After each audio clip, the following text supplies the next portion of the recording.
দর্শক, আপনারা এতক্ষণ বন গবেষণা ইনস্টিটিউট অনেক কিছু দেখলেন। এখন আমরা আছি একটি বাসযারের সামনে। এই বাসযারটি ভারত থেকে আনা হয়েছে। এটার ভারতীয় নাম মিতিঙ্গা, যার বাংলা অর্থ মিতিঙ্গা। ইংলিশে কিছু একটা হবে, কিন্তু আমি সঠিক নামটা শুন না। এই বাসগুলোর একটা বিশেষত্ব আছে, দেখুন এগুলো কেটে ফেললেও আবার জোড়া লেগে যায়। দেখতে পাচ্ছেন আপনারা, অংশটা কাটা, তারপর এটা ধীরে ধীরে ভরাট হচ্ছে।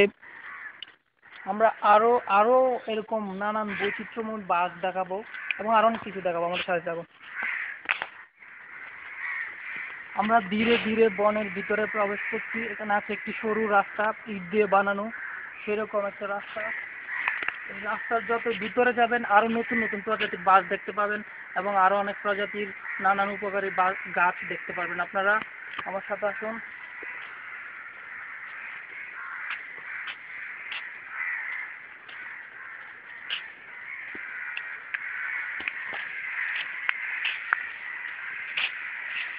আরেকটা কথা বলে নেওয়া দরকার, এখানে এক জাতের বাঁশ আছে, যেটা আপনারা দেখলে ভাববেন এটা বাঁশ না অন্য কিছু, নাকি বড় কোনো গাছ, মোটা কোনো গাছ ভেবে আপনারা ভুল করবেন। তাহলে চলুন, আর দেরি নেই, সেই বাঁশটা আপনাদেরকে এখন দেখাবো।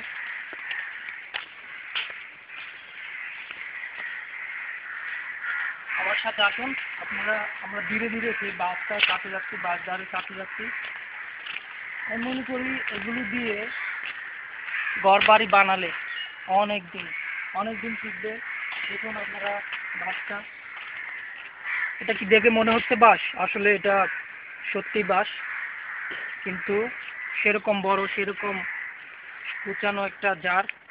এখানে আসলে এগুলো দেখলে আপনারা হতবাক না হয়ে পারবেন না, কারণ এরকম গাছ আমি মনে করি বাংলাদেশের কোনো জায়গায় এমনিতে জন্মায় না। এগুলো বাংলাদেশ বন গবেষণার আওতায় সংরক্ষণ করা হয়েছে বলে এগুলো এখানে প্রজাতি বেঁচে আছে।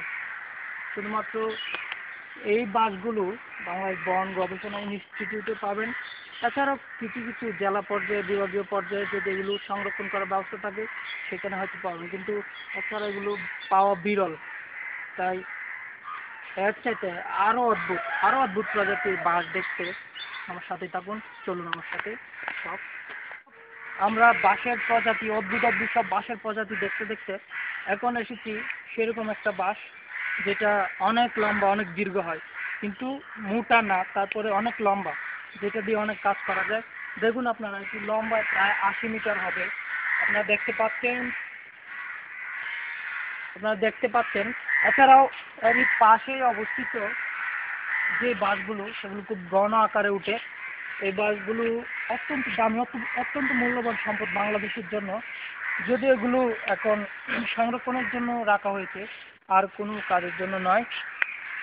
সুতরাং এখানে আসলে আপনারা অত্যন্ত অন্তত বাঁশের প্রজাতিগুলো দেখলেও আপনারা হচ্চকিত হয়ে উঠবেন। আমি মনে করি তখন বলবেন যে না, আমার ভাই ঠিকই বলেছিল। কিন্তু আপনারা দেরি না করে চলে আসুন বাংলাদেশ বন গবেষণা ইনস্টিটিউটে। এখানে আসলে বাস, অনেক জাতের বাস দেখতে পাবেন, যেগুলো আপনার ফার্স্ট এক্সপিরিয়েন্স হবে, আই থিঙ্ক দ্যাট। ওকে।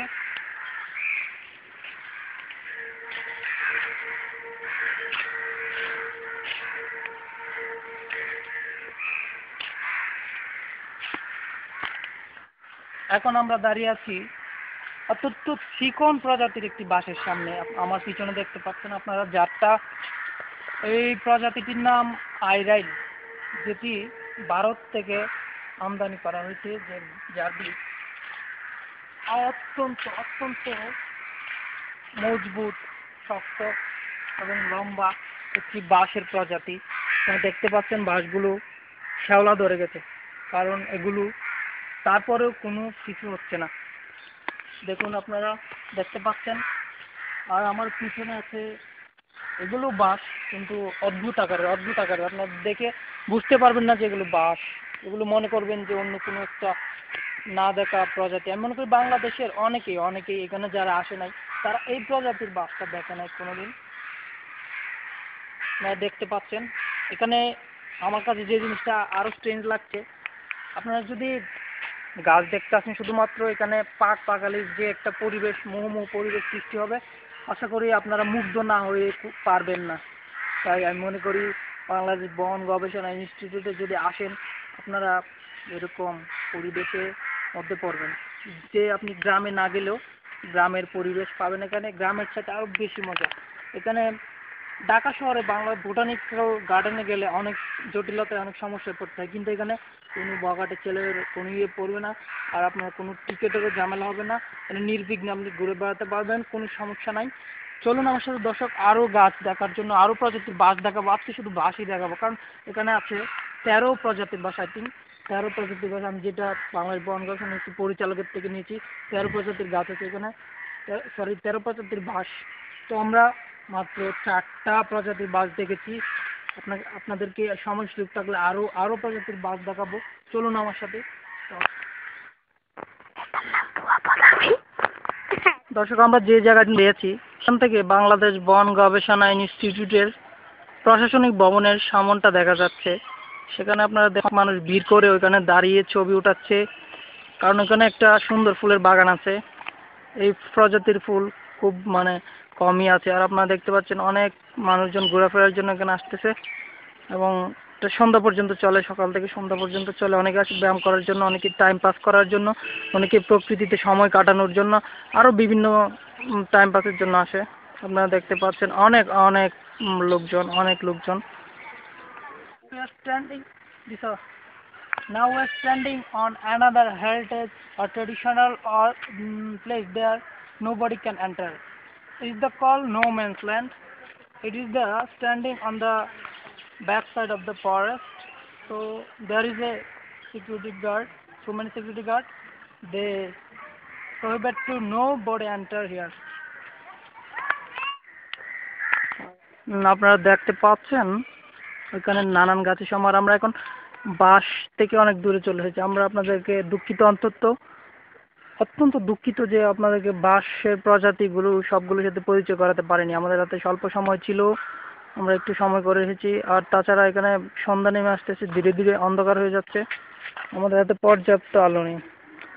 আর এই মুহূর্তে আমরা এমন একটা জিনিসের দেখা পেয়েছি যেটি অত্যন্ত স্ট্রেঞ্জ একটা জিনিস।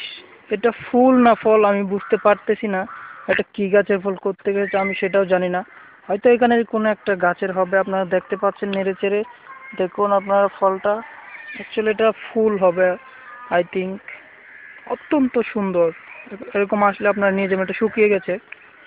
যে জিনিসটি আমার চোখে বেশি নজরে পড়েছে সেটি হচ্ছে নানান বয়সের লোকজন এখানে আসে তাদের চর্বি কমানোর জন্য। দেখুন আপনারা দেখতে পাচ্ছেন